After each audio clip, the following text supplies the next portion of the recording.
Muito bem, estamos de volta com a segunda parte do RB Notícias, ao vivo na sua TV Rio Branco, canal 8.1. Mais uma vez, obrigado pela sua audiência. Agora são 11 horas e 48 minutos no Acre. Se você perdeu o primeiro bloco, eu estou aqui a conversar com o doutor Narciso Mendes, falando aqui com ele sobre vários assuntos, sempre com o apoio do Arasuper, do Aramix e também da Clínica e Laboratório Dr. Lúcio Brasil. Não esqueça, o 12º Festival Acreano de Vídeos, né, de Cinema começa amanhã, lá no Teatro Hélio Melo. Serão duas partes, né? A primeira é o festival principal, depois tem uma inovação, né, da ASACINE, Associação Acreana de Cinema. A partir do dia 27, entra em cena, então, o Ferticine Mulher. Também no mesmo local, no mesmo horário, para você. Ok? Um bom dia especial ao presidente da ASACINE, o Enilson Morim, e também ao coordenador geral do evento, né, o Festival Acreano de Cinema, o professor Adalberto Queiroz, que estão a nos assistir. Muito obrigado pela audiência. Doutor Narciso, afinal de contas, o senhor se enquadra em qual dos grupos? O que pensa que a nossa democracia já está consolidada, outros que está em fase de consolidação, ou que ela está por um fio, que ela está extremamente ameaçada? Muniz, eu vou lhe responder fazendo minhas as palavras daquele que, na minha opinião, foi o maior estadista do século XX. Reporto-me a Winston Churchill. O que disse ele? A democracia é o pior dos regimes, com exceção de todos os demais. Se fosse hoje, ele não era louco de dizer isso, porque os caras iam editar só a primeira parte. A democracia é o pior dos regimes. Aí infestavam. Aí, como é que ele ia dizer não? Em termos de fake news. Então, o que é que ele quis? O que é que ele quis dizer com isto? Que a democracia não era perfeita, mas é o que temos no momento. E precisava sê-la permanentemente melhorada. Esse foi o recado que ele deixou. Sem entrar em detalhes. Aí, não, mas deixa eu concluir. Sim. E se nós observarmos, em alguns países, as suas democracias têm melhorado substancialmente. Mas no nosso país isso não tem acontecido. Eu li o título de um livro lá na sua prateleira, lá na sua estante, depois eu vou pedir emprestado, Como as democracias morrem. A pergunta é o seguinte, é possível, afinal de contas, sem entrar em detalhes, quem é, quem não é, quem deixa de ser, a corrupção, ela enfraquece, ela estabelece ou ela fortalece a democracia? Não, eu acho, Muniz, na época da Constituição, na promulgação da Constituição, o saudosíssimo Ulisses Guimarães denominou a corrupção como um dos mais graves cupins da nossa República.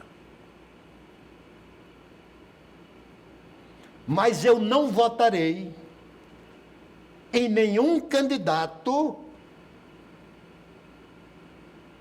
que faça autoelogio à sua honestidade. Porque ser honesto politicamente não é uma qualidade, é uma obrigação, é um dever. E, infelizmente, a corrupção, o termo corrupção, foi o que levou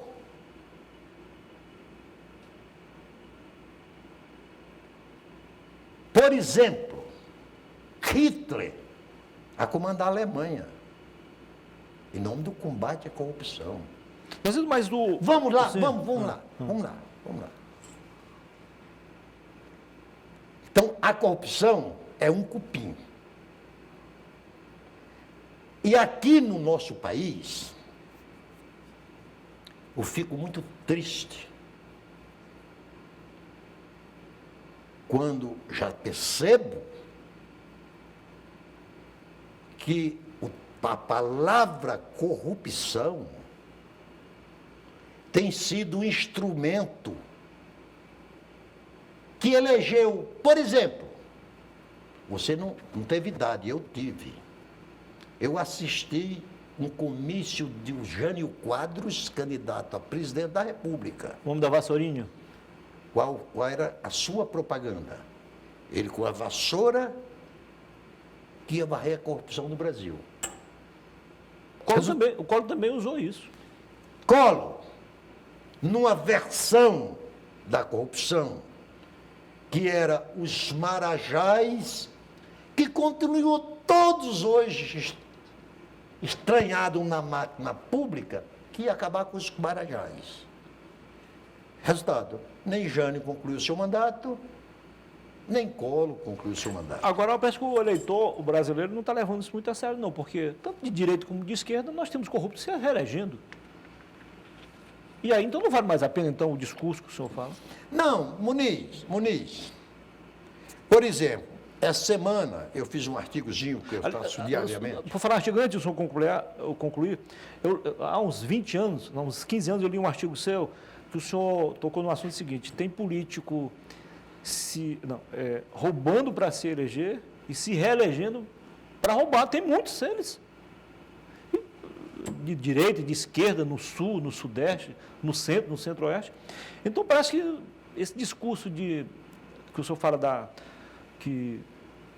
de honestidade, parece que não vale mais a pena, infelizmente, para a maioria dos eleitores, ou pelo menos para um grande número significativo. Não, Muniz.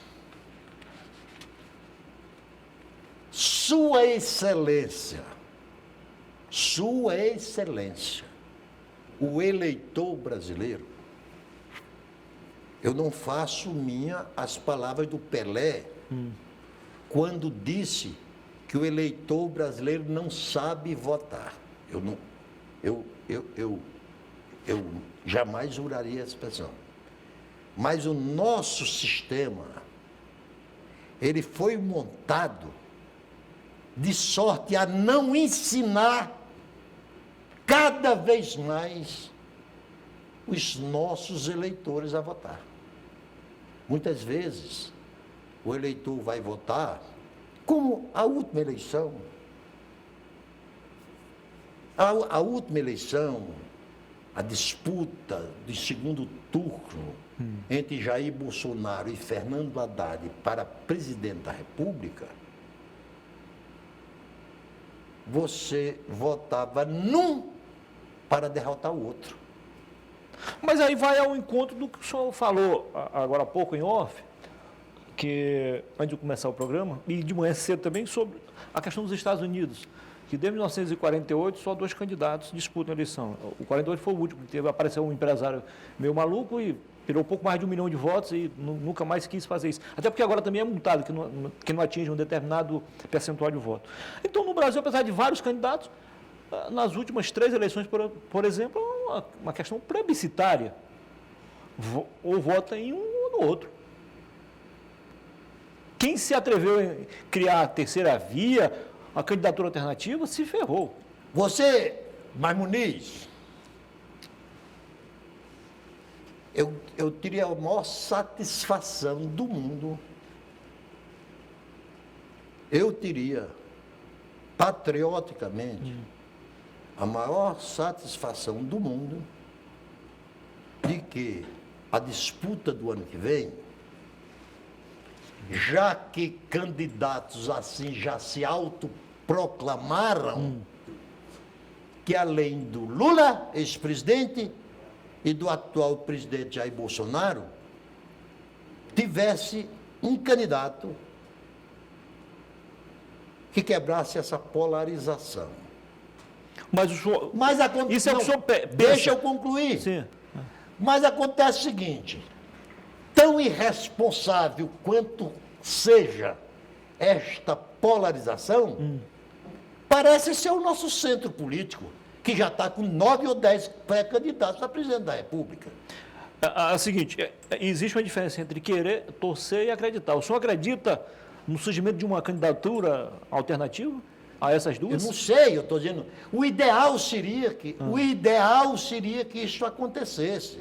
Muniz, na eleição de 1989, a primeira eleição direta após a redemocratização do Brasil, foi para o segundo turno Lula e Collor.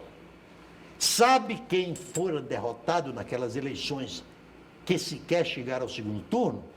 Ulisses Guimarães, Mário Covas, Leonel Brizola. Que tanto lutaram pelas eleições diretas. Quer dizer, exatamente. Quer dizer, na medida em que o centro político se fragmentar, eles estão apenas favorecendo que nós tenhamos, o ano que vem, uma disputa entre Lula e Bolsonaro. Mais uma vez, um plebiscito. Doutor Narciso, muitíssimo obrigado pela entrevista.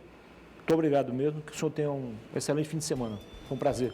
Então, Muniz, agora eu apenas quero dizer para você o seguinte, que essa pandemia, que ainda não terminou,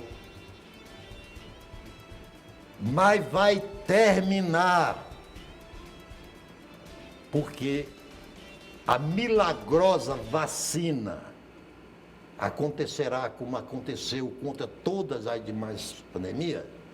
Quer dizer o seguinte, que eu, quando faço qualquer resposta, quando dou qualquer resposta a qualquer jornalista ou pessoas do povo que me procura, eu estou baseado em alguém que neste último ano leu cerca de 90 livros e releu 3 dos melhores livros que compuseram a minha conduta. Muito obrigado. A gente fica por aqui, volta na próxima semana, se Deus quiser. Tenham todos um excelente final de semana.